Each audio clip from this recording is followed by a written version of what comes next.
through this COVID, y'all know we've had so many kids to come in. They've lost a lot of family members.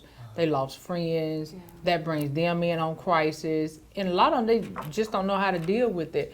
I know just in my family, just one side of my family, I've lost about 12 to 16 people over the past 2 years doing this COVID stuff. And and I'm 51.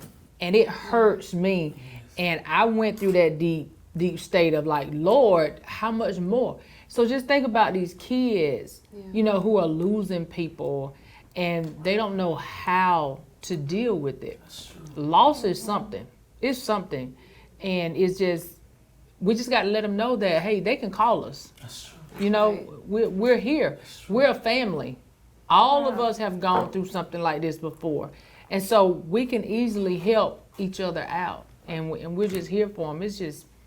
It's hard to explain when you're dealing with so much loss. Yes. I know I keep going back to myself, but I mean, it was just like month after month after month after month, we were losing somebody. Yeah. And you just like, Lord, how much more can I take? You know, it's hard. You know, it's getting emotional now because just thinking about what all we go through and what all our kids go through. Yeah, you know, with that loss and time after time after time we're losing people. But during the COVID, you're by yourself. You can't have those family gatherings. People can't come and console you like they normally do. You know, you're at the funerals. There's only 5 or 6 of you there at the funeral. You can't grieve like you want to or like what we consider as normal grieving. You can't do that. But now we can. We've opened back up. You know, we're letting people come in, and we're able to share our true feelings with people. We're able to allow people to comfort us. You know, in CSB, come on in. We've opened our doors. People can come in. That's why we're seeing these crises. People know now that they're still here for us. We never closed down during COVID. Right. You know, we never closed down. Not one time. We was always there, whether it was virtual. We did still see some people in person during the COVID. So, but we're fully back open and people can really come. They could easily pick up the phone, 478-275-6850, child and adolescent. You know, they can just come in and it's something to deal with. And we need to let people know that, hey, we are here. Right. Like Joany said earlier, love conquers all. We just need to let them know that, hey, we love you. We're here for you. Call on us. Right. Come here. And there was a lot of loneliness in that time. You know, there was a lot of loneliness. And things like that. And people feeling isolated and alone and not being able to even so much as give people hugs. You know, that was something difficult for me during COVID. You know, you couldn't even hug people, you know, in that physical touch. And then, you know, another thing with people in nursing homes, which may be something that people didn't think, you know. Right.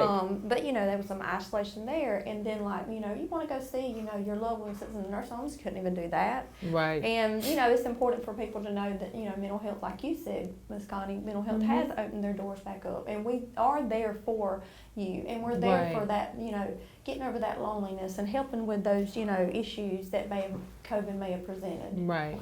But now, you know, things are open and we're getting over that, and there's hope. And you know, and it is hope. I love it, and it is hope. And then thinking about from, you know, the grief, then to loneliness, and then think about the little kids coming up who never really embarked into a big school setting, and for 2 years we were shut down. So then here comes social anxiety. You know, even as an adult, that is something that I struggle with. The social anxiety, you may not believe it, but I do. Just that anxiety piece of speaking in front of people or making those connections as, you know, we should. I struggle with that sometimes. And my mind goes to just even thinking about the young people, you know, when you're closed in and, you know, mom's really not there. She's still trying to provide even in a pandemic, you know, and then you hit with the world, you got to go back to school. You know, certain friends may have died or family may have moved. You have that social anxiety. It resonates with me because my nephew, he's 6 years old, and he's a very peculiar young man. He's very peculiar. And his best friend, even as a little kid, moved away during the pandemic. But when they went back to school, the little boy wasn't there anymore. And it bothered, I almost call my nephew name, but it bothered him so bad because that was his friend. That was his person. You know, and just imagine when you have that person and that person's no longer there. And that was the only person you could connect with. Think about that social anxiety where you have everybody else laughing. You want to engage and don't know how to engage. You want to be accepted, don't know how to be accepted. So that really resonated with me, that social anxiety piece. Yes, God.